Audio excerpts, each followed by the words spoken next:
Hello, my fellow patriots, and welcome to another edition of Mr. Campbell's Rambles. About 10 days ago, we had our annual open house event at Bethesda where we invite families to come and tour our school who are interested in enrolling for the coming school year. And we had 80 families show up this year, representing a total of 118 students.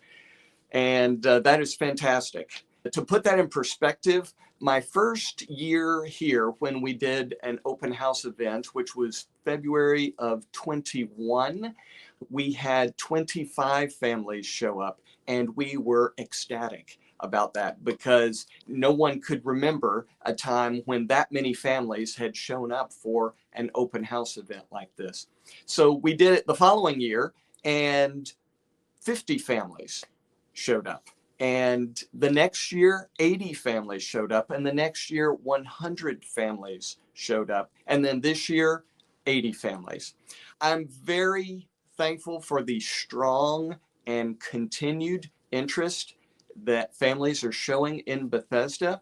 The good news is we've got an expansion wing that is being developed, as you can see, and we're going to be able to take in a lot more students. The not so great news is that that expansion wing is not going to be ready to inhabit until August of 26, which means that our current recruiting season for August of 25 is going to have very limited spaces available for us to fill. We began yesterday making these admissions decisions, and this will continue on for the next several weeks. But I would ask that you please pray for the admissions team to have great wisdom from the Lord to know how to fill the few remaining spots that we have for this upcoming school year.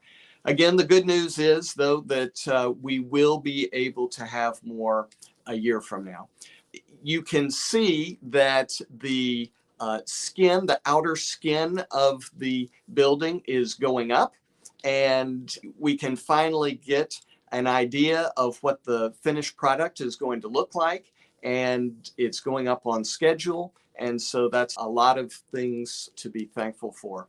I want to also take a moment to give an update on one of our students, though. Her name is Ruby Swain. She's in K4, and she has been at Riley Hospital because she contracted pneumonia in both lungs, and it has resulted in sepsis, and she is in very, very critical condition. My understanding is that last night they put her on a breathing machine that allowed both of her lungs to collapse so that healing could take place.